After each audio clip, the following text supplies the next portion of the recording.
Hello everyone and welcome back to Flesh Scouts at the Mystery Flesh Pit National Park role-playing game recap.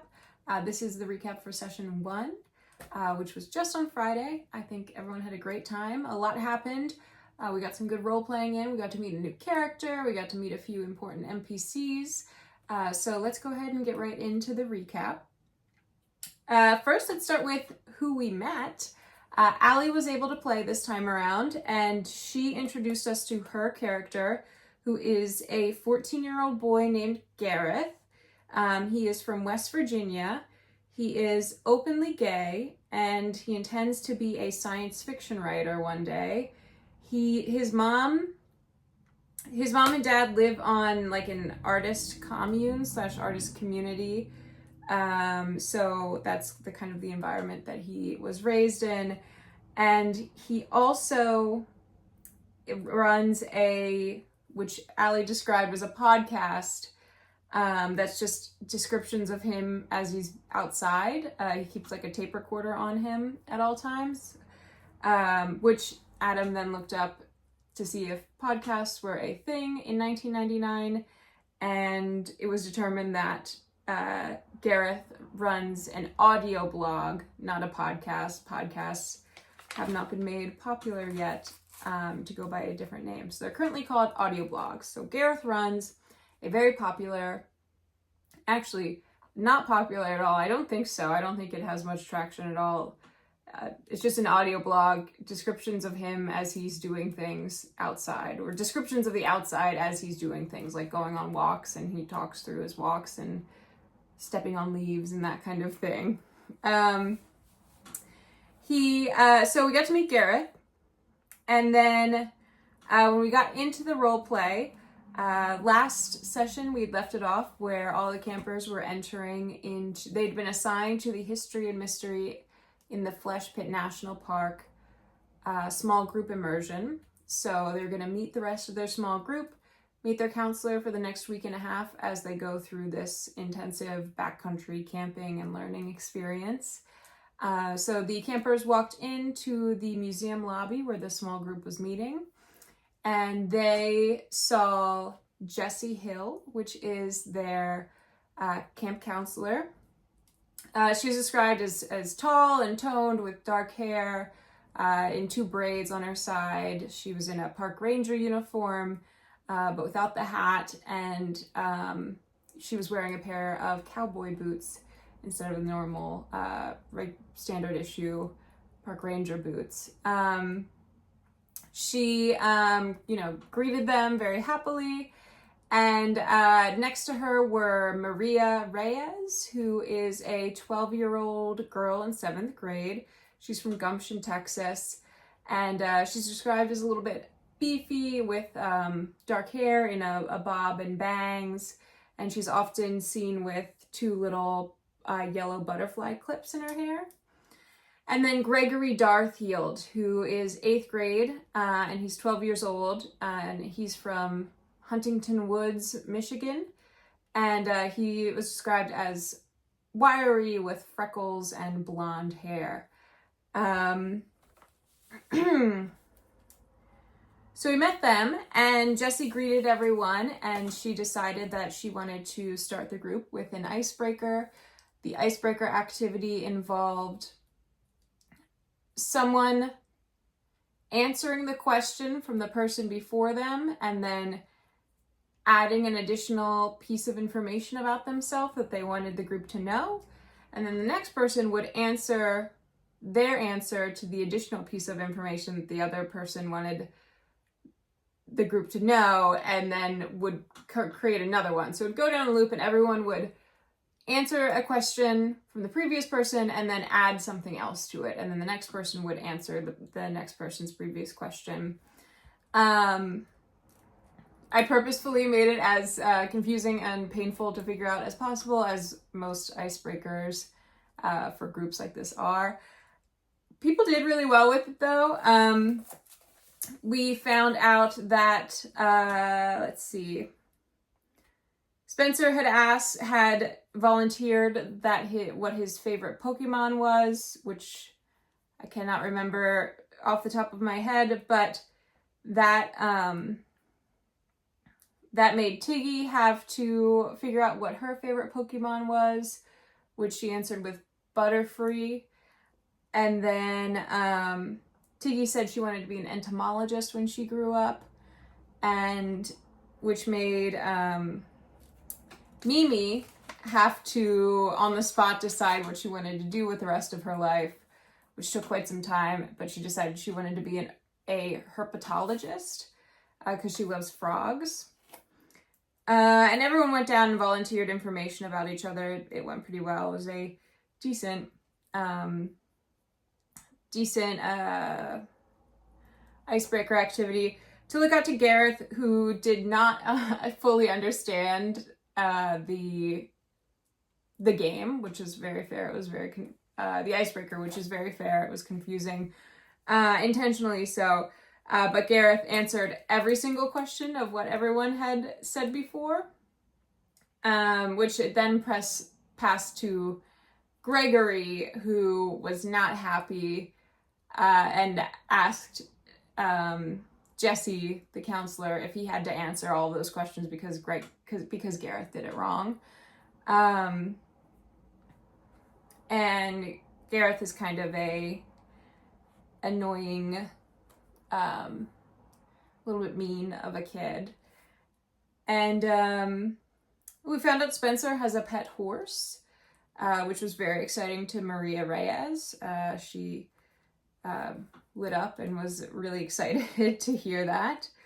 And then we went through, so once the icebreaker was done, we went through and introduced some safety elements that all the campers were supposed to know from their time leading up to this. So again, remember this role play is starting halfway through camp, so they already should have had some safety briefing information.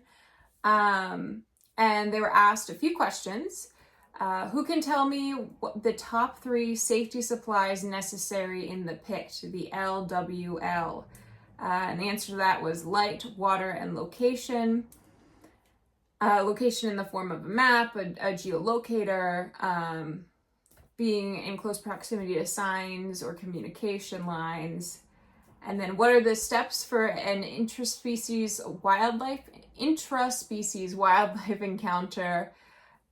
Stay quiet, stay still, remove yourself from the area, inform a ranger. And then Jesse informed them that the camp, because there's only one counselor, is going to be adhering to the buddy system very strictly. So everyone had to partner up, and these are going to be the people that they're sharing a tent together, they're going on bathroom trips together, basically just totally being in charge of the other person's safety and making sure that everyone is staying together and typical buddy system stuff. So everyone paired up. Gareth and Spencer paired together, Tiggy and Mimi paired together, which Mimi was not the happiest about that. I think she was helping to kind of distance herself from Tiggy a little bit. She was already unhappy that they got put in the same small group immersion. And then we had a discussion as a group about the theming of the small group immersion, history and mystery in the pit. And we went around and asked what makes something history. And Mimi was able to roll for the answer. A few answers were thrown out. But the answer that Jesse was looking for was that history is recorded. And that the idea that if history isn't recorded somehow or passed down somehow, if it isn't shared, does not become history because there's no record of it ever happening. And the goal for the small group immersion is to make history happen. So one of the big things that they're going to be doing is recording their experiences as they go through their pit adventure. Everyone's going to get a journal / workbook type thing. And they also get to pick either an instant camera or which is like a Polaroid camera, but because this is an alternate history timeline and it's already been established that due to the discovery of the flesh pit, there have been a lot of technological advances that we wouldn't have seen in 1999 in this world. The instant camera is a Polaroid camera that instantly prints out a picture, except it's much higher quality than the Polaroid cameras that we know. So it comes out as like a HD picture. And then it also has a single film thing. It has really compact film, so you can fit like 40 in a single film pack, 40 camera pictures in a single film pack. Or they could get a high quality camcorder, which they can use to record, and they're just experience to make history with their from their own perspectives on the flesh pit small group immersion. So Jessie took note of all the different things of all the preferences the campers had in terms of camera equipment, and then she dismissed them back to the lock-in, which we had decided that all of the campers got to pick one last activity to do for their lock-in. Spencer decided to go to the inflatable flesh pit obstacle course, which he rolled incredibly badly every time and really fell behind the person he was racing. And when he got to the top, he made the decision that because he was so behind, instead of sliding down like you're supposed to, he would try to leap off of the top of the inflatable to get ahead, which he rolled very low for jumping and also rolled very low for landing. So what was determined was that he jumped off, he messed up his aim when he was jumping off, and he hit the side of the inflatable, kind of just like smacking down on it, and then he rolled off on the side onto the ground. And a bunch of the kids kind of surrounded him. And in doing that, though, the crowd of kids surrounding Spencer messed up the other kid who was racing Spencer and added a few seconds to his time because he had to go around the group of kids. So he was not able to beat Riley's time from session 0 when she had set the mark for a really high time to complete it. So she's still undefeated in terms of the race, the obstacle course race. Mimi, last session, if you remember, Mimi had won in the Ninja Turtles arcade game 2 other kids' gift store vouchers. So she decided that she was going to go take her total $45 in gift store merch coupons to the store and do some shopping. She got like a t-shirt for her mom, a sweatshirt for her dad, and then she'd also gotten, which Adam created this idea, which I think is brilliant, those, typical museum tourist trap gemstone type things, but the little velvet bag they come in said flesh pit kidney stones. So we got those, and those are going to be waiting for Mimi when she is back up after the small group immersion. So before she gets collected by her parents, they'll have that there waiting for her. Gareth and Tiggy decided to go off together and walk and talk for a bit, and which Tiggy had lamented to Gareth that she felt like Mimi didn't like her that much, or Mimi wasn't happy to be her partner, which Gareth answered that Gareth thinks Mimi is just jealous of Tiggy, and that he sees it all the time in his mom's artist community, that they're just jealous of her talent. So Gareth is kind of already stirring the pot. Tiggy didn't think that was quite right, but she just went along and didn't really challenge it. They decided to go up to the observation deck, which was set up with a few board games. There were a few kids there playing like Twister. There was a group of kids playing Risk. One of those was Gregory from the small group immersions. From the History Mystery group that we just met. And observation deck was like a glass half dome, so you could see the wall of the flesh pit's gullet that the visitor center is suspended in. And like how in some national parks where you have those binoculars that you can like move and like put your eyes up to and move around to see different things, instead of those, this observation deck has spotlights because it's pretty much always dark down here, especially now it's like 2 a.m. in the game. So there's no light coming from up above, but there rarely is anyway. So it's these spotlights that you can move around. And so Gareth and Tiggy start to fool around with the spotlights to try and see if they could see any bugs for Tiggy. Gareth interviewed Tiggy with his audio recorder to learn more about the flesh pit and her theories on why it's here and why the creatures inside are the way they are. And then while they were moving around with their spotlight, they did locate and see attached to the pit wall was a macrobacteria. So it was this large cluster with kind of tentacles reaching out over it. It was a little bit darker than the flesh pit wall, but it looked like very similar to the background.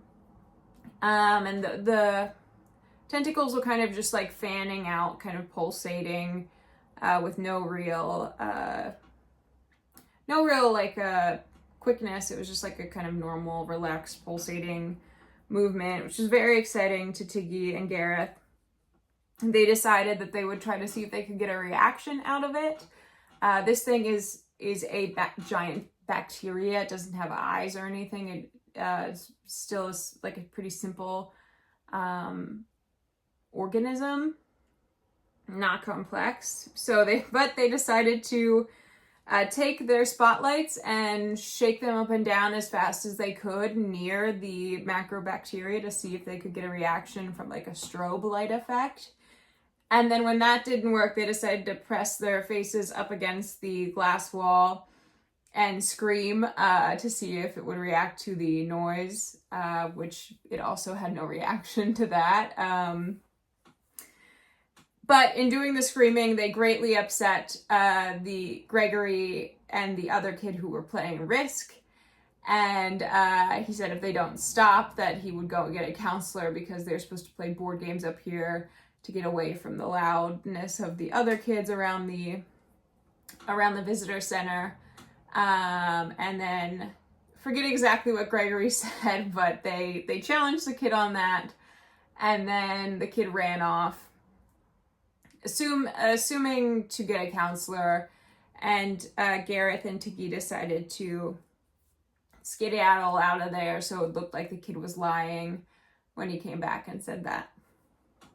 And then, so the campers kind of all, I'd asked who woke up through the night, who stayed up the whole night. Most of them didn't. I think Gareth was the only one who spent time like editing his audio that he had taken that day.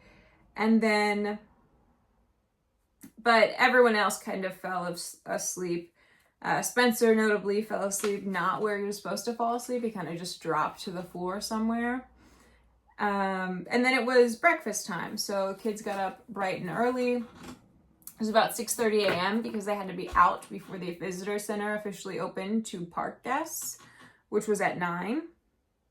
But it was a big breakfast in the cafeteria in the lower visitor center. It was the nicest breakfast they had had all camp. There was eggs and bacon and sausage gravy and pancakes and biscuits and kind of everything, which when we went around, people said that they were going to put on their plate. I was surprised by the sheer amount of people who put sausage gravy on top of their pancakes. Did not know that that was a common thing, but at least 2 of the campers said that that's what they did. Maybe 3. While the kids were eating, Jessie had a coffee and a granola bar, which Mimi accused Jessie of. Well, Mimi said that it smelled like her dad's coffee back home. And then when questioned, it was that she put, her dad puts, what did Adam say? Like Glenlivet in his coffee. So whiskey, scotch in his coffee back home. Accusing Jessie of putting alcohol in her coffee in the morning. After Mimi disclosed that, Jessie went up to the director and just had a brief word. The campers didn't know what was said, but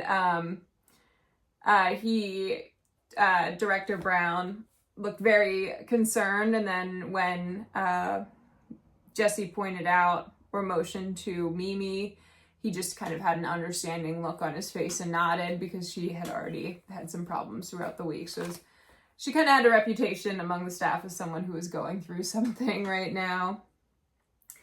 But while the rest of the kids were eating, after that happened, Jessie went through and went over everyone's gear. That everyone had a backpack set out with their name tags on it, and the backpacks were already packed up with the kids' gear.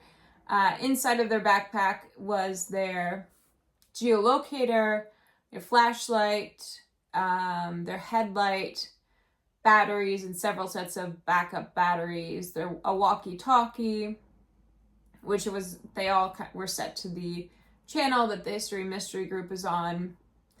Water bottle, meal packs, like MRE type meal packs, tent, and a first aid kit. The tent is the partner groups, buddies, switch off carrying the tent each day. So one buddy will carry the tent one day, set it up, they'll set it up together, and then the next one will carry it the next day for the hiking part of the each day.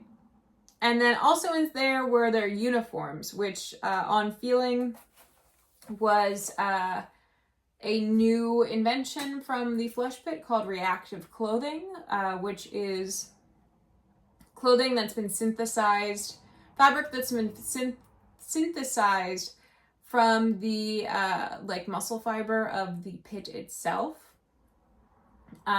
So it does really well in the heat, the high heat and constant humidity of the Flesh Pit.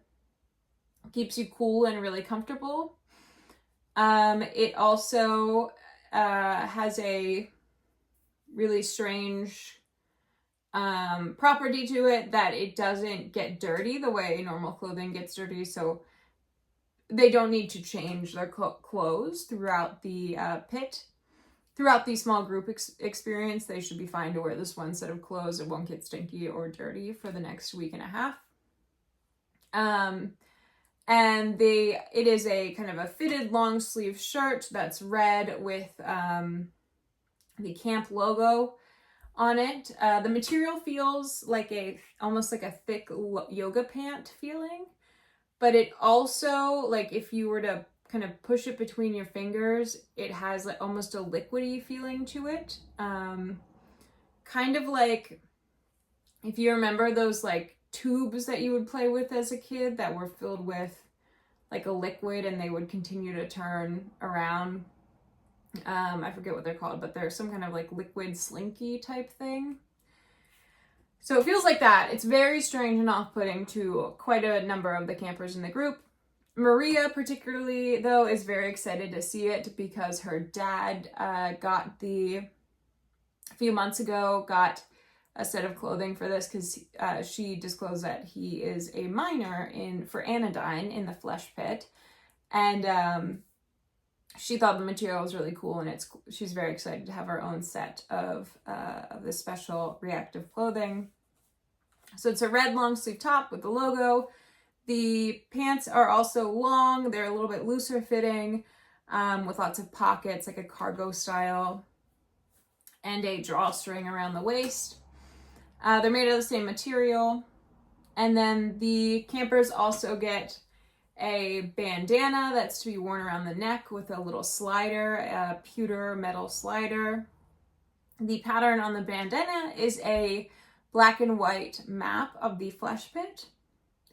And on the slider is stamped a little creature, which one of the players rolled to identify it, which was a gasp owl, which is a creature from the flesh pit. It has large eyes and a head that's a little bit proportionally too large for its very scrawny body. And it has these kind of strange, I would describe it as like a featherless wing appendages instead of arms, but it has like legs still. They're kind of the unofficial mascot, fauna-wise, of the Mystery Flesh Pit.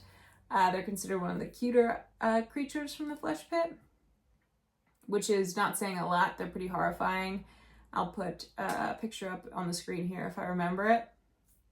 And so it's that thing stamped onto the little pewter slider that keeps the bandana around the neck. And that is the full uniform. So everyone changes, they get their backpacks on after breakfast, and they head out. Jesse informs them that they're going to be starting out their first full day and night in the pit is going to be with the otherworldly inspiration, art and music in the pit, small group immersion. So they're going to be teaming up, and they're going to be heading towards the fondue village to set up camp for the night. And they entered out into the flesh pit. They kind of had their first steps on the actual flesh before going on to raised metal walking boards, and that's where we ended it for the day. So that's what happened. Some other exciting things that happened. Adam decided he wanted to go through his Yu-Gi-Oh! Pokemon and Magic the Gathering cards for what he believed would be Mimi's favorite cards, and he brought them in to show us all, which was very cool. Her favorite Pokemon and Yu-Gi-Oh! And Magic cards. He tried to find Pokemon cards that were actually released in 1999, so that is a very cool touch too. Yeah, just a fun session, and then the next session we're really going to kind of start out in our experience hiking through the flesh pit, meeting some of the other campers, getting to know the NPCs a little bit better, and then we'll have some fun stuff that happens along the way as well. So yeah, thank you for watching.